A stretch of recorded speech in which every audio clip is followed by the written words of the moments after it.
BAND-MAID and The Warning. We've been waiting for this collaboration for a while. In fact, I did a whole video on my main channel, Back of Broadcast, talking about what I was hoping would happen, how I thought this could be an amazing collaboration, and the ways that I thought that they could go about doing this, using the talents of all their various band members to achieve the best possible results. But here we are, we're about to see the music video and the song. Now, I know that the song has had little teasers being coming out over the last few days. They've been dropping little short videos showing the band members of both bands, like both bassists playing at each other, both singers singing at each other. I've seen the thumbnails, but I have not clicked on any of them because I didn't want to hear anything that would give away what this song actually sounds like in its finished form. And here we are, ready, as you can probably notice, for the premiere. The premiere counter is about to start ticking down. Yeah, we're going to hear and see we're going to hear the actual recorded version of the song for the first time. Obviously, a lot of us did hear the fan cam version, which was interesting. So I got a feel for the song. I know it's going to be a straight rock song. We know it's going to be catchy, but to be honest, we couldn't make out really any of the nuance in that. So this is the bit I'm excited for. Oh, here we go. Oh, we're going to get an advert. I'm going to mute the advert. You can just watch a bit of Japanese beer advertising here. It's too high, actually, but... Anyway, there you go. There's a little bit of advertising for you. I had to mute that because I'll probably get copyright blocked for that. But anyway, yes, okay. The premiere's started. It's a really loud premiere. But let's just, as we got 1:40 left. Yeah, basically, I'm looking forward to seeing the video because obviously these two bands have been friends for such a long time. We've seen all the photos of them together. I really like that thumbnail that you were just looking at a moment ago where we could see like both of them looking at each other with Tokyo Tower in the background. Now, apologies, as you probably know, I don't have a huge amount of knowledge of The Warning. I've heard a few of their songs. I'm kind of okay with them. I'm not really a massive fan, but I'm really excited to see BAND-MAID working with them because obviously these are two bands who've got a lot of a kindred spirit about each other. So I'm excited to see them working together. But I'm kind of coming to this from the BAND-MAID camp, I guess. I'm wearing all this stuff that explains that.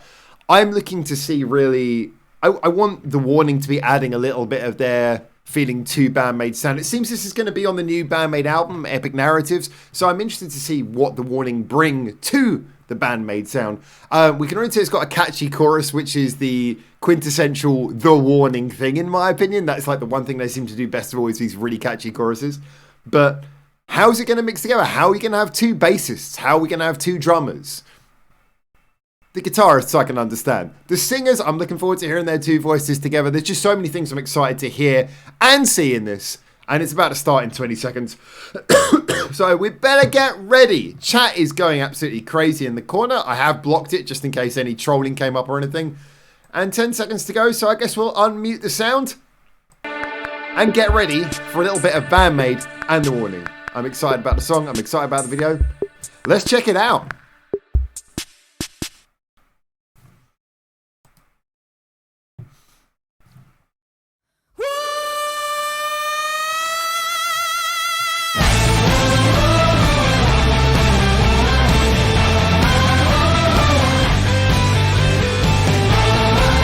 Definitely got that BAND-MAID video look.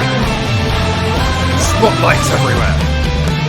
I don't walk with my head anymore. I won't be the one to let you get your way. What makes you think I even care what you say about me? I know who I am, I said the same. Their voices sound lovely together. You can't Loving the call and answer.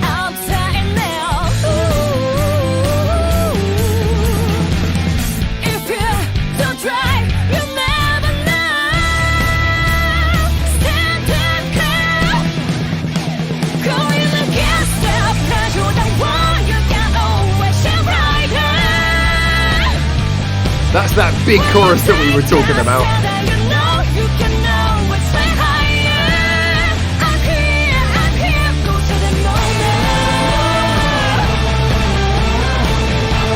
And then a proper call and answer callback that an audience can sing along to live. You can imagine that's going to go pretty crazy live, isn't it? I'm done with playing nice at games that try to change me. Better bet I am. Ah, okay. Win or lose, it's all on me. I get to choose my victory.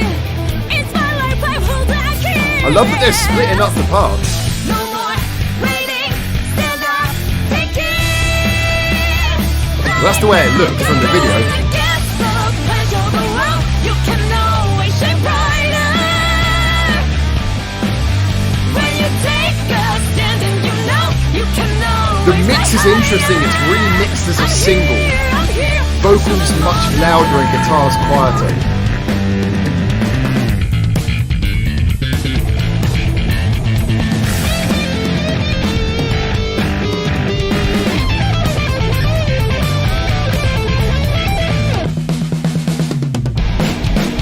Going against the pressure, the wall, you can always shine brighter.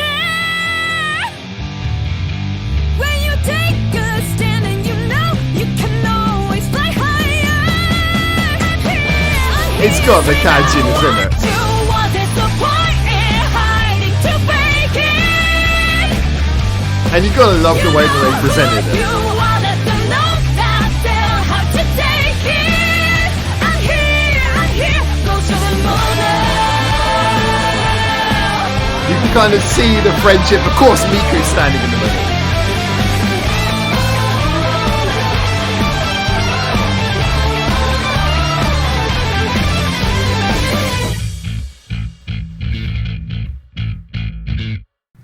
That's cool. That's cool. All right, let's leave it on that main tag there. Let's put that main tag where you can see it. Okay, so do you know what? I'm pleasantly surprised. Well, pleasantly surprised. I'm really happy with a lot of things about this. Now, yeah, obviously I had a lot of high-flying ideas of things that I really felt they could do to push themselves to go in a slightly different direction to really get the most out of their sound. But I think ultimately what we were going to always get was going to be a song that was more just let's trade on what these two bands are popular for, rather than trying to sort of like, you know, stretch them out and, you know, sort of really experiment with what they can be. Let's play with what makes them both popular, because it's a meeting of two great bands. We may never see these two bands. I mean, I think and I hope that in the future we might get more from them together, but we may never see another song by these two bands together again. So if nothing else, if you're going to do one song, you've got to nail that song that sounds like the quintessential qualities that people love both of the bands for. In the case of The Warning, I think the Warning definitely they brought their catchiness to this. You know, you really got the feeling in the choruses of like that, partly the sort of sing-along quality of the chorus where, you know, you can just feel yourself singing along to it. And then afterwards you've got that second phase, which is kind of like the the whoa whoa whoas that the audience can get involved in as well. That bit was really nicely nicely handled. Still haven't got over that tonsillitis yet. That was really nicely handled. So you got two phases of the chorus, one that you can sing along to, and then one which is just like language free. Anyone can whoa whoa whoa along to it. The verses were nice because they allowed a little bit of that soulfulness that brings out Psyche's voice. I did think, again though, one of the things that I think works so well about this is that there was a call and answer factor to everything. Now I'm going to assume that the video is telling us the truth of what we were hearing. In the it was like one bassist, other bassist, one guitarist, other guitarist, one drummer, other drummer, occasionally playing together, but usually playing call and answer. And that seemed to also back up what happened in the vocals. You know, the vocals, they were singing one at a time, and then chorus comes along, they sing together. I thought that was a really good way of handling it. If I'm being honest about the actual sound, I will say, yeah, it's definitely mixed as a single. So as a result, it doesn't really sound, in the bits where everyone's playing together, it doesn't sound like two bands playing together. So in the big chorus sections, it doesn't sound like all of these people playing together. But in the choruses, it doesn't matter so much, because in the chorus, you're more there for the vocal, really. Whereas in the verses, yeah, it does have more of that feeling where it feels like you're going back and forth between the members, which I think is the intention. I think that's where it really comes across.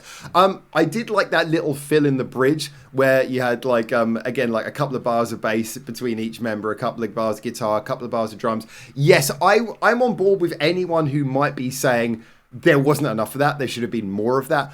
But again, this is clearly meant to be a punchy single. Everything about the way it's mixed, the way it's presented, it's clearly meant to be a punchy single. I'm sure that live versions of this, I actually can't remember where, But I'm trying to remember the fan cam version that we heard. But the live versions of this, I'm sure, are going to have like extended like solos. I'm sure if they do this more live, then we'll get that bit will be drawn and sort of pulled out and extended a bit more. But for the sake of just the single, yeah, as much as I would love to hear a lot more Akane than just a quick fill being her solo, I can still get with the fact that in my mind, it's nice just that they were giving a nod to those things. Yeah, maybe if you're a diehard fan, you're going to want more of the solos. Yeah, maybe you're going to want the guitars turned up. Maybe you're going to want this, that, the other. But then again, like I said in my video about how they could do this, as someone who's a diehard songwriting fan, I would have loved to have heard them maybe do more like experimental songwriting, you know, adding the sort of keyboard skills that they have and these kinds of things. And instead of 2 drums, have drum and percussion. But in the same way that I am willing to put my hands up and say, yeah, of course I didn't really get what I was maximum hoping for there, because that's not really what they're here to do. In the same point, they're here to drop a single, so they're not really here to truly flex and do like full-on music battling solo versus solo. Maybe we'll get an extended cut, who knows. I do think though that this was kind of what, you know, they made it clear what they wanted to do. They wanted to do something punchy, something that would chart, something that would get both of the band's attention, something that they could both proudly, you know, play to both fans and normies. You know, they can play it to the people who love them, and, you know, there'll be a smile on our face because we're hearing the 2 bands together. But they can also play it to people who've never heard of The Warning, never heard of BAND-MAID, and it will draw them in because it's an accessible song. So in my mind, they did a great job. I'm really, I think once you accept what this is, it was well done. And I think it's a nice addition to Epic Narratives. I'm glad that Epic Narratives is going to have some catchy songs. You know, we had with Unseen World, with Unleashed, we had 2 albums that were really good fun, but they were like all about excess and, you know, throwing everything at the wall. It feels like Epic Narratives is going to be more of an accessible album. Yeah, not quite pushing as many boundaries, but